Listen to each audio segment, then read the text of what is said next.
You know what the problem with humans is? They lie. Not the small kind of lies either. No, no, no. The big ones. The lies they tell themselves. For 347 cycles, we watched them pretend to be something they were not. Civilized, they called it. They had rules, protocols, treaties signed in 12 different languages across their fractured little world. The Galactic Council loved it. Ate it up like sweet nectar. Look at the humans, they said. So restrained. So diplomatic. My name is Vorath, and I was stationed on monitoring Outpost Gamma 9 when everything went sideways. My job? Simple. Watch the humans. File reports. Try not to fall asleep during their endless committee meetings about agricultural trade disputes. Boring stuff. Safe stuff. Until Keltar Ridge. I remember the exact moment the transmission came through. I was drinking my third cup of stem brew, the kind that tastes like engine oil mixed with regret, when my coworker, Lix, started making this strange chittering sound. At first, I thought she was choking. Then I saw her screen. Vorath, she whispered, and let me tell you, when a Zilvian whispers, something is very, very wrong. You need to see this. The colony of Keltar Ridge was, or rather, had been, home to 43,000 human civilians. Farmers, mostly. Teachers. Engineers. Children. The boring kind of humans who grew crops and argued about zoning laws. The Krenthax Swarm hit it during their morning hours, which, if you know anything about the Krenthax, was standard operating procedure. They did not believe in fair fights. The footage was, I cannot even describe it properly. Let us just say that when we counted survivors, we needed exactly 0 fingers. Now here is where it gets interesting. The Galactic Council convened immediately, as they always did. Lots of speeches. Lots of condolences. The Yarvek ambassador even shed his ceremonial skin in solidarity, which was touching, I suppose, if you were into that sort of thing. They expected the humans to file a formal complaint. Request arbitration. Maybe ask for sanctions. Instead, Ambassador Marcus Hale walked into the council chamber, and I swear on my ancestors' carapace, he was smiling. Not a happy smile. Oh no. This was the kind of smile that makes your survival instincts scream at you to run. Honored council members, he began. His voice was calm, perfectly controlled. It made my scales itch. Earth thanks you for your concern regarding the Keltar Ridge incident. Incident. He called it an incident. However, he continued, and this is where my recording equipment nearly failed because every single council member leaned forward at once. We must inform you that Earth will be withdrawing from the Civilized Warfare Accords, effective immediately. Silence. Complete. Total. Absolute. The kind of silence that happens right before a star goes supernova. High Chancellor Druvik, who had been alive for 600 years and had seen literally everything, finally found his voice.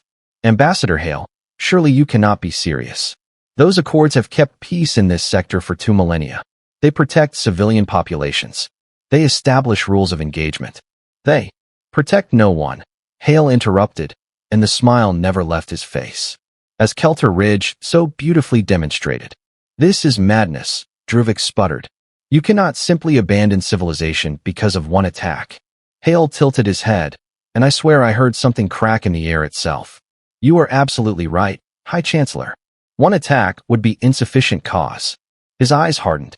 Fortunately, the Krenthax have provided us with 17 other massacres over the past decade. 18, if we include the research station they vaporized last month. But the Council is handling it through proper diplomatic channels, someone protested from the back. How wonderful, Hale replied. His voice now carried something I had never heard from a human diplomat before, sarcasm layered over fury, wrapped around something else. Something primal.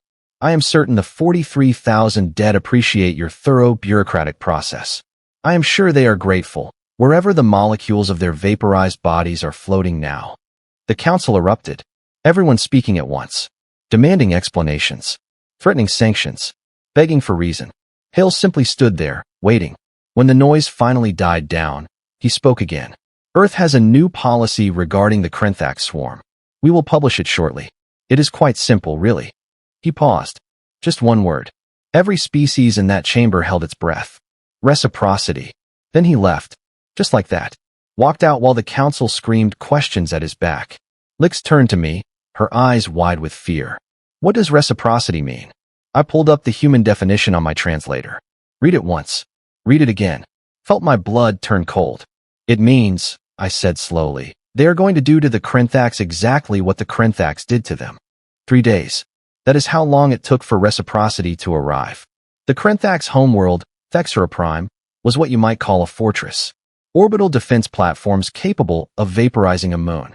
Planetary shields that had never been breached. A fleet of warships so vast they blotted out the local sun. The Krenthax had built their entire civilization on one simple principle. We attack, you die, and there is nothing you can do about it. They had forgotten something important, though.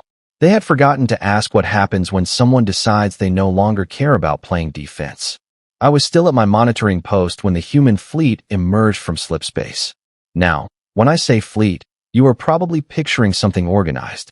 Neat formations. Flagships leading destroyer groups. Military precision. Wrong. What came out of slipspace was chaos given form and purpose. Haulers converted into missile platforms. Colony ships bristling with weapons that violated at least 9 different weapons treaties. Mining vessels retrofitted with some kind of drilling laser that, according to my sensors, should not even be possible. And in the middle of it all, actual military warships that looked like they had been designed by someone who had watched far too many horror vids. They cannot be serious, Lix muttered beside me. That is not a battle fleet. That is. An angry mob with spaceship hulls, I finished. The Krenthax responded exactly as you would expect. They laughed. Actual transmissions of their clicking, chittering laughter. Their defense commander, a creature named Thexanal, broadcast on all frequencies. Foolish humans. You come to Thexera Prime? You will join your dead colonists. We will grind your bones. We will feast on your... He never got to finish that sentence. The humans did not bother with threats. Did not bother with demands.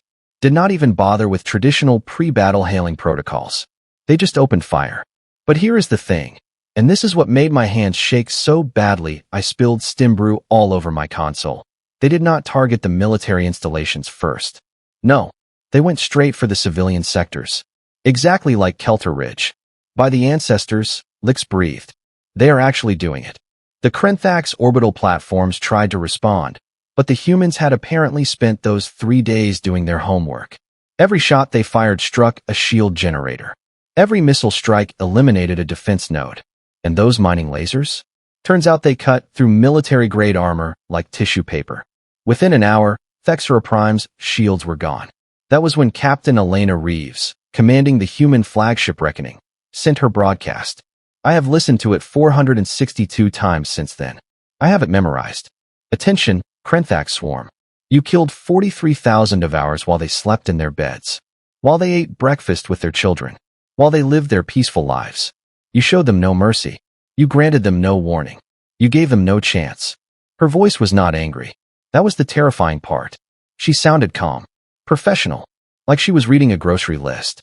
So we are here to teach you a lesson about reciprocity. Every civilian you killed, we will match that number exactly. 43,000 Krenthax civilians. Not one more. Not one less. Because unlike you, we keep count. Unlike you, we have limits. But make no mistake, those limits are only for the innocent. For the guilty. The pause that followed made every being in the galaxy monitoring this transmission hold their breath. We are just getting started. The Galactic Council lost its collective mind. Emergency sessions were called. Sanctions were threatened. High Chancellor Druvik himself contacted Earth directly, demanding they cease immediately. Earth's response was delivered by President Amanda Torres, who appeared on every screen in Council space simultaneously. You want us to stop? Fine. Here are our terms. The Krenthax Swarm surrenders unconditionally. Every single Krenthax military commander involved in attacks on human civilians stands trial. Reparations equal to rebuilding everything they destroyed. And they formally acknowledge, in writing, that they are monsters who hide behind civilization when convenient, and abandon it when they feel like murder. These demands are impossible, Druvik protested. The Krenthax will never agree.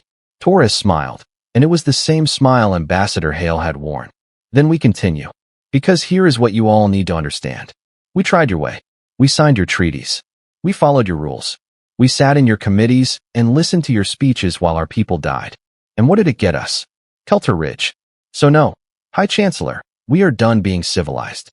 At least, we are done being civilized your way. The Krenthax surrendered 18 hours later.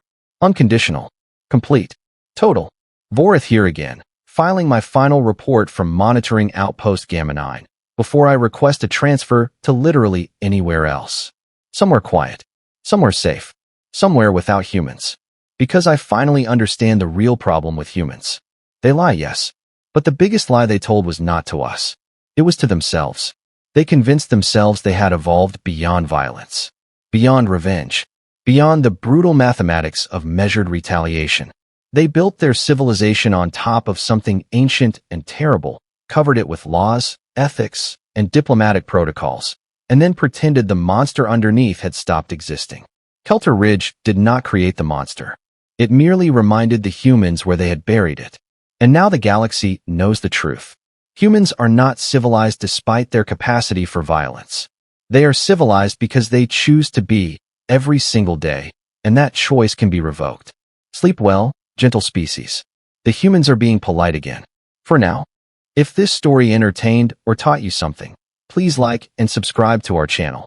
It really helps us grow and bring you more stories like this. Thanks for watching, and see you in the next story.